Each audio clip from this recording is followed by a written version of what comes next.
Hello friends, હું કલા રામોલિયા સુરતથી કુકિંગ સ્ટુડિયો બાય કલામાં તમારું સ્વાગત કરું છું. આજે આપણે બનાવીશું ગુજરાતી સ્વીટ કહેવાતી એવી લગ્ન પ્રસંગમાં અને ઘણી જગ્યાએ સારા પ્રસંગમાં હોય એવી ફાડા લાપસીની રેસીપી, જે બધાથી પરફેક્ટ નથી બનતી. તો તેના માટે ટિપ્સ અને ટ્રિક્સ આપી હું તમને એકદમ પરફેક્ટ રીતે શીખવીશ. તો ચાલો જોઈ લઈએ રેસીપી. પણ એ પહેલાં જો હજી સુધી તમે મારી ચેનલને સબસ્ક્રાઈબ ના કરી હોય તો સબસ્ક્રાઈબ કરી લેજો અને બેલ આઇકન પર બટન દબાવી દેજો, જેથી મારી નવી વિડીયોની નોટિફિકેશન તમને મળતી રહે. તો ચાલો જોઈ લઈએ રેસીપી. ફાડા લાપસી બનાવવા માટે સૌ પ્રથમ મેં અહીંયા અડધી વાટકી જેટલા ઘઉંના ફાડા આવે છે, આ રીતે તે લીધા છે. તે કોઈ પણ જનરલ સ્ટોરે મળી જશે. અડધી વાટકી ઘઉંના ફાડા લેવાના છે. તો તેનાથી અડધા માપમાં આપણે ઘી અને ખાંડ લઈશું. ખાંડ આપણે ચોથા ભાગની લીધી છે અને ઘી પણ એટલું જ લીધું છે, એટલે કે અડધી વાટકીની સામે એનાથી અડધું ખાંડ અને ઘી લઈશું આપણે. ત્યારબાદ મેં અહીંયા કાજુના ટુકડા આ રીતે બે ફાડામાં કરી લીધા છે. 2-3 ચમચી જેટલા છે અને બદામના પણ આ જ રીતે ટુકડા કરી લીધા છે. હવે આપણે પાણીનું માપ પણ જોઈ લઈએ. તો અડધી વાટકી મેં અહીંયા ફાડા લીધા છે, તો તેની સામે આપણે 1/2 વાટકી જેટલું પાણી લેવાનું છે. એટલે કે જેટલું માપ આપણે ફાડાનું લઈએ તેનાથી 5 ગણું માપ આપણે પાણીનું લેવાનું છે. તો અડધી વાટકી ફાડા છે, તો તેની ટોટલ હું 1/2 વાટકી જેટલું પાણી લઈશ.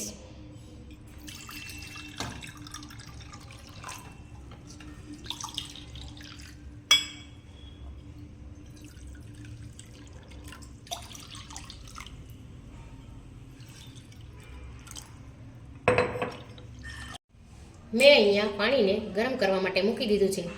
ધીમું તાપ રાખવાનો છે એકદમ, કેમ કે પાણીને આપણે વધારે પડતું ઉકાળવાનું નથી, ખાલી ગરમ જ કરવાનું છે. હવે બીજી બાજુ અહીંયા મેં ગેસ પર કુકર રાખી દીધું છે.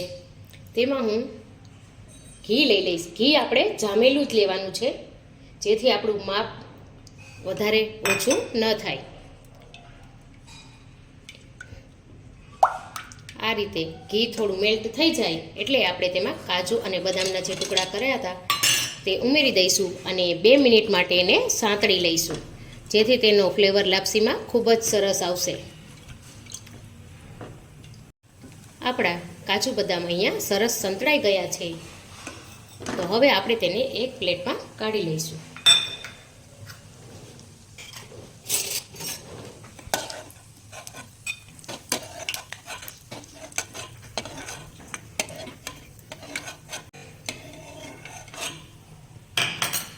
અને ત્યારબાદ તેમાં આપણે થોડી દ્રાક્ષ ઉમેરી 1 મિનિટમાં જ આપણે તેને કાઢી લેવાની છે.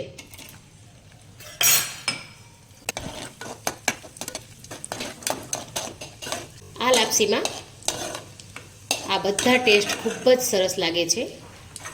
આપણે આ દ્રાક્ષને પણ કાઢી લઈશું.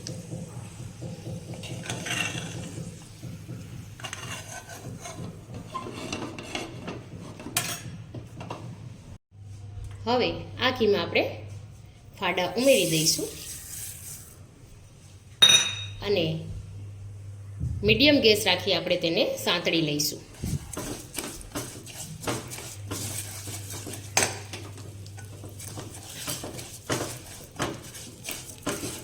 પાંચ મિનિટ સુધી આપણે તેને સાંતળીશું, જ્યાં સુધી તેમાંથી સરસ સુગંધ આવવા ના લાગે અને થોડો કલર ચેન્જ ના થઈ જાય ત્યાં સુધી આપણે તેને સાંતળી લેવાનું છે.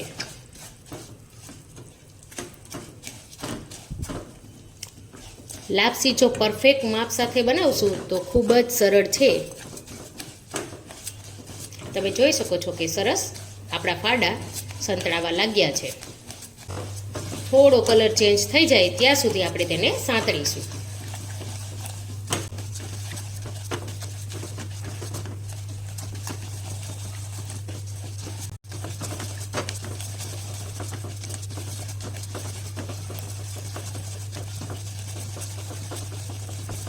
હવે 5 મિનિટ પછી આ ફાડામાંથી ખૂબ જ સરસ સુગંધ આવવા લાગી છે અને થોડો કલર પણ બદલાઈ ગયો છે. તમે જોઈ શકો છો કે ફાડાનો કલર થોડો ચેન્જ થઈ ગયો છે.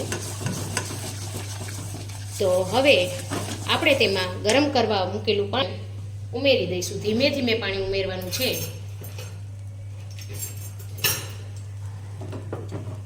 તમારા હાથ દાજે નહીં એ રીતે તમે ધીમે ધીમે ઉમેરી શકો છો, કેમ કે આ પાણીની વરાળ ખૂબ જ લાગે છે, એટલે આપણે તેમાં ધીમે ધીમે ઉમેરવાનું છે.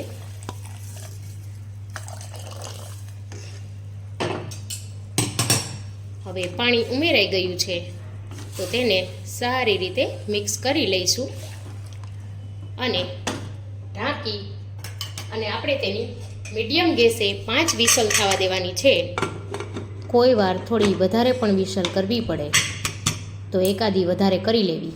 આપણી અહીંયા 6 સીટી થઈ ગઈ છે, તો હવે આપણે ગેસની ફ્લેમ બંધ કરી તેને થોડું ઠંડુ પડવા દઈશું.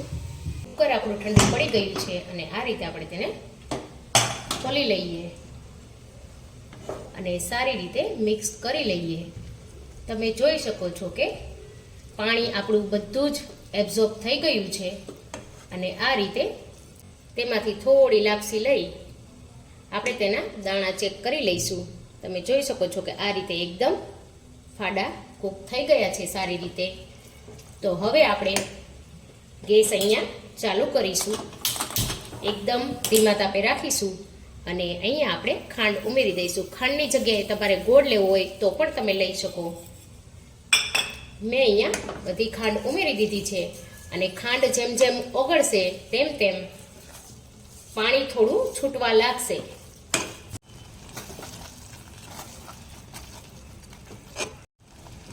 તમે જોઈ શકો છો કે જેમ જેમ આપણી ખાંડ ઓગળી રહી છે તેમ તેમ એકદમ મિશ્રણ આ ઢીલું પડી રહ્યું છે.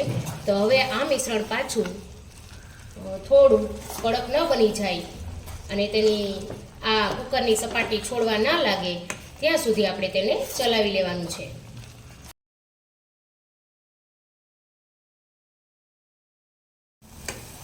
હવે તમે જોઈ શકો છો કે કુકરની સપાટી છોડવા લાગ્યું છે મિશ્રણ આ રીતે.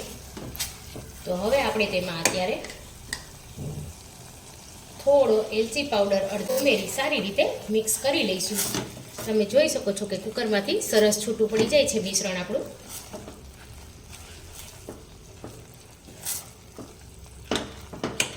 તો હવે આપણે તેમાં સાતળેલા કાજુ બદામ અને દ્રાક્ષ હતા તે પણ ઉમેરી દઈશું અને સારી રીતે મિક્સ કરી લઈશું.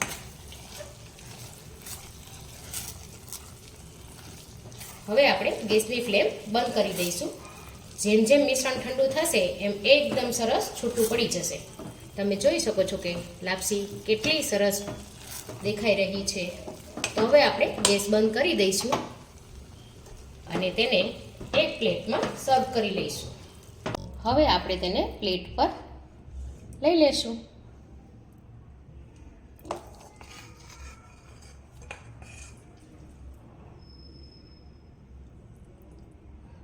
તમે જોઈ શકો છો કે ચમચામાંથી એકદમ લાપસી લસરીને નીચે પડી રહી છે. તો ખૂબ જ સરસ બની છે અને એક એક દાણો છૂટો બન્યો છે તેનો.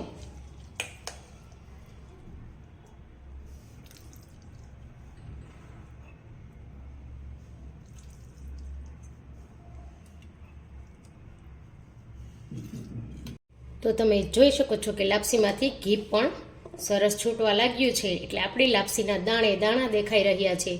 તો ખૂબ જ સરસ એવી લાપસી તૈયાર થઈ ગઈ છે. તો તૈયાર છે સરસ મજાની એકદમ છૂટી છૂટી પરફેક્ટ સુરતી લાપસી, એટલે કે ફાડા લાપસી.